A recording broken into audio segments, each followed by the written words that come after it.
পৃথিবী থেকে প্রতিদিনই দেখা যায় সূর্য, কিন্তু তার পৃষ্ঠে ঠিক কি ঘটে তা এখনো বিজ্ঞানীদের কাছে পুরোপুরি স্পষ্ট নয়।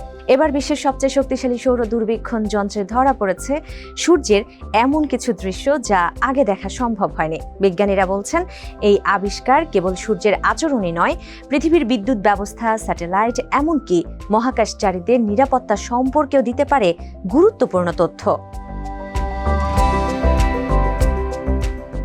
বিশ্বের সবচেয়ে শক্তিশালী সৌর দূরবীক্ষণ যন্ত্র ইনোউয়ে সোলার টেলিস্কোপ ব্যবহার করে বিজ্ঞানীরা সূর্যের পৃষ্ঠের নজিরবিহীন বিস্তারিত ছবি ও ভিডিও ধারণ করেছেন। সেখানে দেখা গেছে সূর্যের পৃষ্ঠ জুড়ে তৈরি হচ্ছে অসংখ্য ঘূর্ণাবর্ত বা হুইলপোল।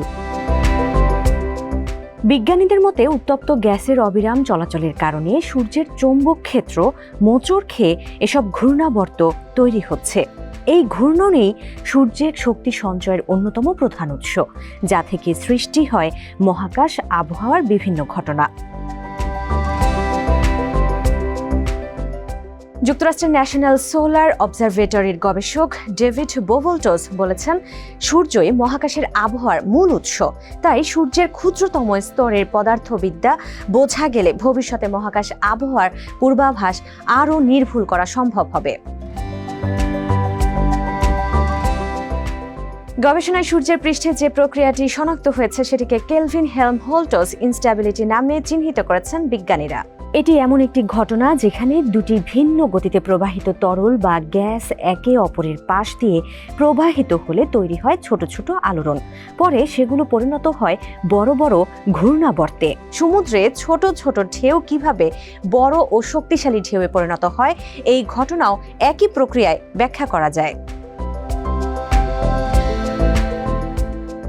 আরেক গবেষক ফ্রিডরিক ভোগার বলেন, এই আবিষ্কার কেবল মহাকাশ আবহাওয়ার উৎপত্তি ব্যাখ্যা করছে না, সূর্যের পৃষ্ঠ এত বেশি উত্তপ্ত কেন সেই প্রশ্নেরও উত্তর দিতে পারে। তার মতে এই ঘূর্ণাবর্তের মাধ্যমে শক্তি সূর্যের উপরের স্তরে পৌঁছে যায়। সেখানে পর্যাপ্ত শক্তি জমা হলে তা সৌর শিখা অথবা কোরোনাল মাস ইজেকশন হিসেবে বিস্ফোরিত হয়। গবেষকদের ভাষায় সূর্য কেবল পৃথিবীর সবচেয়ে কাছের নক্ষত্রই নয়, এটি পদার্থ বিজ্ঞানের মৌলিক নিয়ম বোঝারও একটি অনন্য পরীক্ষাগার। ডেভিড বোভল্টজ বলেন, আইনস্টাইনের সাধারণ আপেক্ষিকতার তত্ত্বের প্রথম পরীক্ষামূলক প্রমাণও এসেছিল সূর্যগ্রহণ পর্যবেক্ষণের মাধ্যমে। তাই মানুষের জ্ঞান ভাণ্ডার সমৃদ্ধ করতে এমন গবেষণার গুরুত্ব অপরিসীম।